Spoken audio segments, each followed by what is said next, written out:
Olá pessoal, tudo bem com vocês? Espero que sim. Eu sou o professor Fernando Giorgetto e estou aqui para fazer as explicações sobre alguns pontos da nossa atividade de estudo 3, alguns conteúdos que eu espero que sejam úteis para responder a atividade e também no seu estudo para a prova da disciplina, está bem? Esses conteúdos foram selecionados porque foram os conteúdos que mais geraram dúvidas ali nessa começo aí da liberação da atividade. Então, eu já separei aqui no livro os principais conteúdos e vamos discuti-los um pouquinho durante o vídeo. Bom, começando esse assunto, nós temos ali a partir da unidade 3, ele vai falar um pouquinho sobre os tipos de varejo. E ele vai falar sobre os varejos com loja e o varejo sem loja. O que seria o varejo sem loja, pessoal? É todo aquele tipo de varejo que não existe especificamente um ponto de venda onde o cliente vai numa loja, num negócio, para comprar, né? Mas existe a venda do produto ou do serviço mesmo sem haver esse ponto de venda. E ele traz uma tabela, o livro da nossa disciplina, com vários tipos de varejo sem loja. O telemarketing é um exemplo, a mala direta, máquinas de vendas, as vendas diretas e o marketing online. Por exemplo, o telemarketing é quando produtos e serviços são oferecidos por telefone e podem abranger uma variedade de produtos e serviços utilizados inclusive por bancos e seguradoras. Mas, na verdade, nós sabemos que diversas empresas usam telemarketing. Quem hoje não foi já abordado alguma vez no seu telefone com a oferta de algum produto ou serviço que estava ali mais apropriado para o seu perfil de consumo e tentando te vender um produto ou um serviço, por meio de uma ligação. Então, a principal característica do telemarketing é essa venda, de produtos e serviços por meio do telefone. A mala direta são produtos e serviços oferecidos em catálogos ou folhetos que podem ser entregues em domicílios e eles são especificamente ali direcionados para aquele consumidor.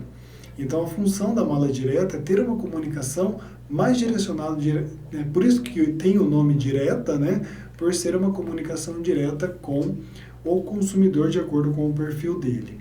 Temos as máquinas de vendas, que é uma máquina que fica ali paradinha no local, você coloca a sua moeda, a sua cédula, e ela derruba ali o produto, ou você aperta numa máquina de refrigerante, por exemplo, ou gira aquela manivela para sair um docinho ali. Tudo isso são máquinas de vendas que não tem um ponto específico de venda, ela é o próprio ponto de venda, mas não tem uma loja a pessoa não precisa montar toda a estrutura de uma loja para ter uma máquina dessa.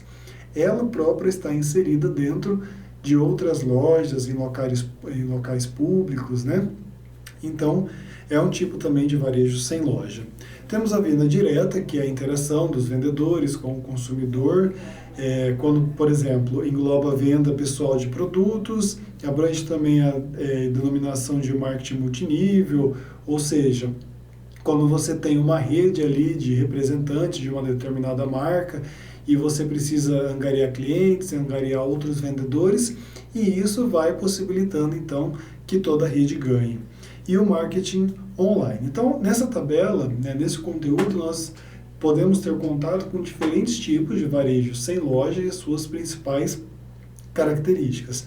Dê uma olhada com calma, verifique ali as características de cada um deles, que é importante, tá bem? Bom, partindo um pouquinho mais para frente, a partir da página 82, nós temos as perspectivas e estratégias para o varejo.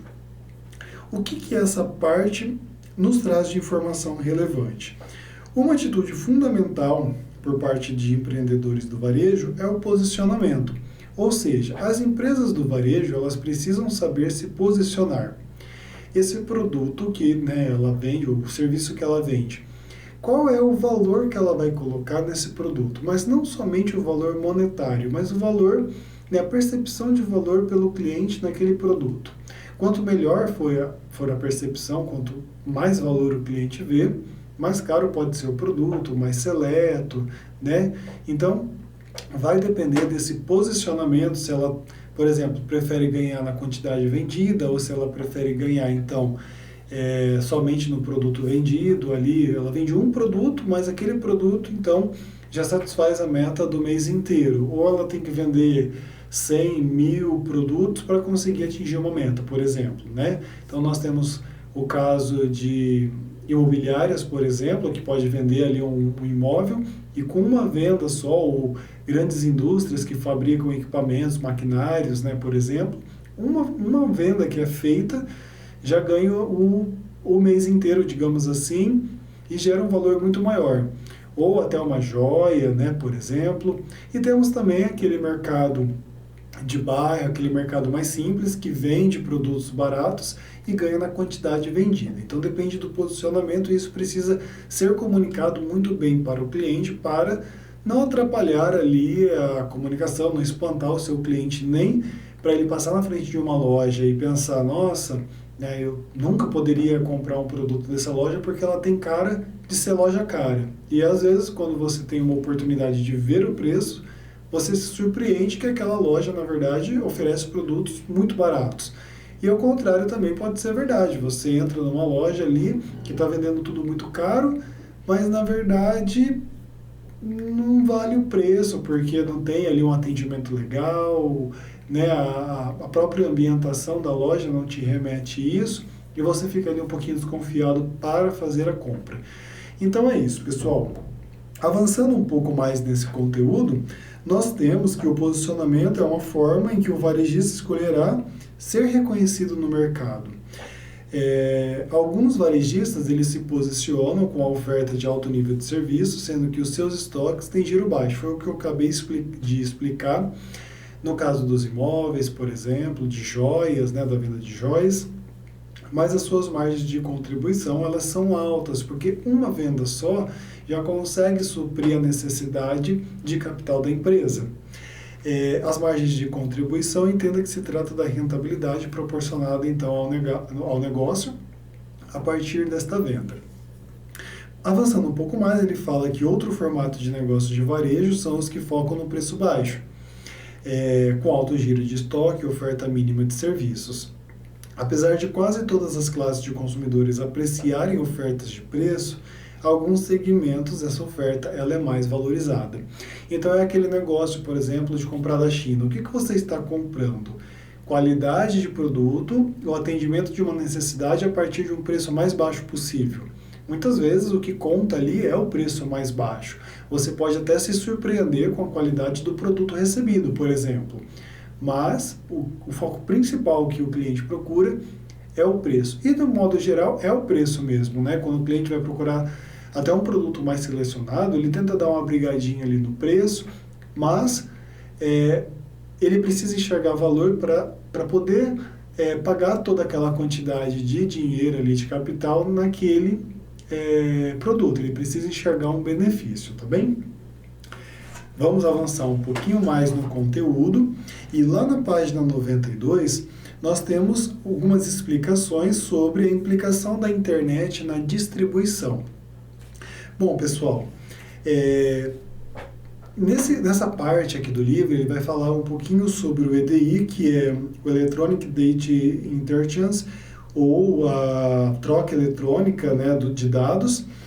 O que essa troca eletrônica de dados possibilita? Os profissionais da área de logística conhecem há muito tempo esse sistema EDI, que possibilita a troca de informações seguras entre empresas mediante pacotes de dados que são somente abertos entre os destinatários. Ou seja, duas empresas elas mantêm comunicação a partir de um sistema eletrônico e esse sistema ele é seguro porque somente, né, o emissor e o destinatário ali que vai ter acesso a essa comunicação. No entanto, né, avançando um pouco mais as explicações, ele diz que é verdade que a segurança da troca de informações na internet não é a mesma do que nos sistemas EDI, né, o nome desse sistema. Então, por exemplo, assim, afinal, né, os usuários nem sempre mantêm boas rotinas de verificação da integridade dos seus equipamentos, que podem estar infectados por vírus traiçoeiros como um tipo de cavalo de Troia. Enfim, O que eles querem dizer? Existem diversos sistemas de trocas de mensagens, de trocas de informações, informações confidenciais sobre as empresas, e o EDI pode ter mais segurança, proporcionar essa maior segurança do que, por exemplo, um programa, ali, um software que está na internet. A própria Semana de Conhecimentos Gerais desse módulo 53 abordou um pouquinho sobre isso, sobre a segurança de dados. Então, se você não assistiu a Semana de Conhecimentos Gerais, vale a pena assistir, porque fala exatamente sobre esse trecho aqui dos nossos estudos e vai mostrar um pouquinho sobre as falhas de segurança que acontecem na internet, os acessos. Então, esse conteúdo do livro ele traz um pouco sobre essa comparação.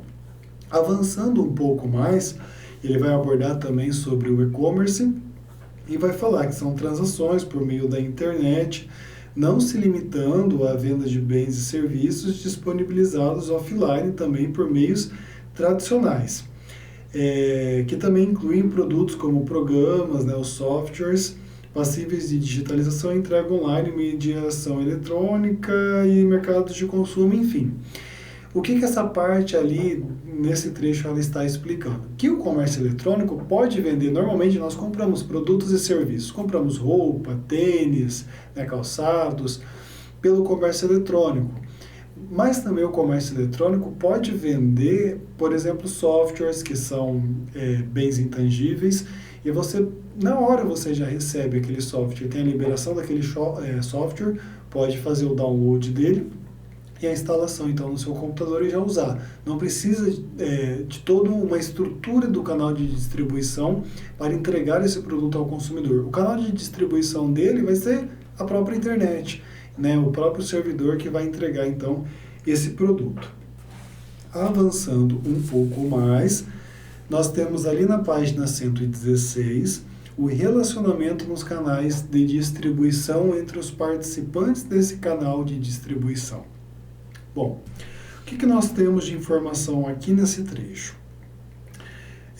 Alguns autores eles mostram que não há relacionamento perfeito no canal, assim como nas relações entre as próprias pessoas, não é perfeita, nem dentro da família, dentro da sua casa, pode sempre acontecer um atrito com as outras pessoas por causa do interesse de cada um. Um filho que quer sair, por exemplo, para uma festa, os pais não deixam por causa da segurança do filho, então acaba entrando naquele conflito. No canal de distribuição é a mesma coisa. Então existem alguns conflitos ali, e quanto mais se busca essa integração na forma de alianças dentro desse canal, os custos dentro desse processo vai aumentando. Por quê?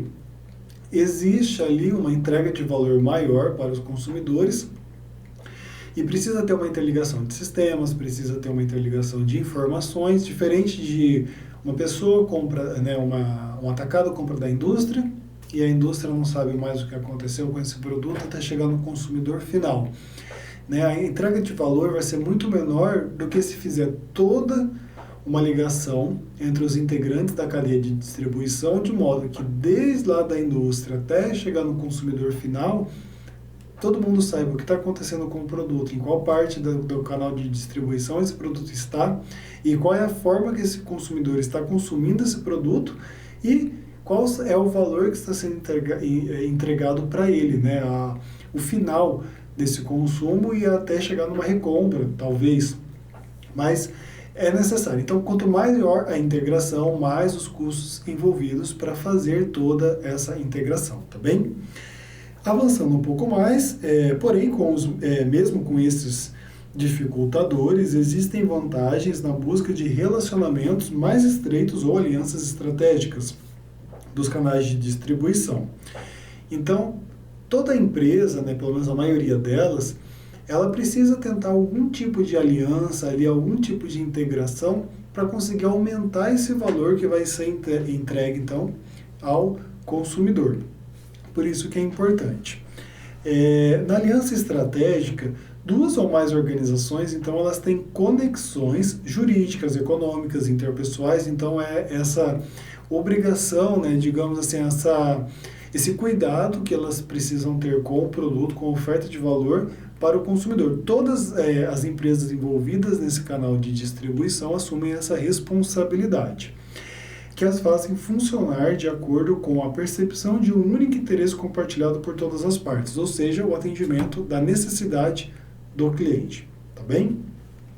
A ideia de aliança estratégica tem sido erroneamente utilizada para designar canais verticais onde temos a presença de um player com grande poder de influência e que na prática dita as regras para os demais participantes. Neste caso, não há um desencadeamento de poder e desequilíbrio, em que as organizações mais fortes controlam, então, as mais fracas. Quando nós falamos sobre aliança estratégica, pessoal, a distribuição está no comprometimento de todas as partes. Então, nenhuma parte tem um poder maior que a outra. Todas elas são responsáveis pela entrega de valor para o cliente. Então, desde a indústria até lá o consumidor final, todas elas precisam fazer o seu papel, mas sem uma mandar no que a outra precisa fazer para entregar, então, esse produto da melhor forma para o consumidor, tá bem? Então, a principal diferença é que as alianças estratégicas não têm, então, uma empresa que é dominadora e comanda as demais. Avançando, já quase no finalzinho do nosso livro, nós temos as perspectivas para os canais de distribuição. O que ele fala? Por exemplo, pelas exigências dos consumidores serem modificadas a todo instante, nós já vimos isso, que o consumidor pode ter novas demandas e a indústria, toda essa rede precisa se adequar a essas novas demandas. As demandas sobre os membros do canal também se alteram, então é um pouquinho mais do que nós vimos. Esse fato requer que os membros do canal de distribuição entendam que é preciso fornecer soluções de comodidade, mesmo nos canais tradicionais. Então, ainda que elas já tenham um canal formatado, ainda que essas empresas já atendam os clientes há muitos anos no mercado, é necessário que, conforme a demanda do consumidor vai mudando, ela precisa fazer, então, entregar essa comodidade, entregar o que o consumidor quer para ele ali por meio do produto, do serviço da melhor forma possível. Quando o consumidor vai comprar um produto, o que ele menos deseja é ter um trabalho, Ele deseja comodidade, satisfação em atender uma necessidade, ter ali um prazer em abrir um produto novo e utilizar um serviço, um produto. Então, a empresa precisa pensar nisso. Quando a empresa começa a deixar de entregar essa comodidade, esse valor para o consumidor, pode ser que ele parta aí para uma outra empresa que já esteja mais engajada, digamos assim, mais antenada às suas percepções, está bem? Bom, pessoal, os conteúdos que eu selecionei foram esses, tá bem? Espero que ajudem vocês a estudarem para a prova, para a disciplina, para a formação profissional como um todo mesmo, compreendendo um pouco melhor sobre esses conceitos, tá bem? Qualquer dúvida, pessoal, não deixe de mandar pelo Fale com o Mediador lá naqueles balõezinhos no seu estúdio, tá bem? Eu estou sempre à disposição e nós vamos batendo um papo ali até que você compreenda o conteúdo, tá bem? Um grande abraço, uma boa prova, bons estudos também e até mais. Tchau, tchau.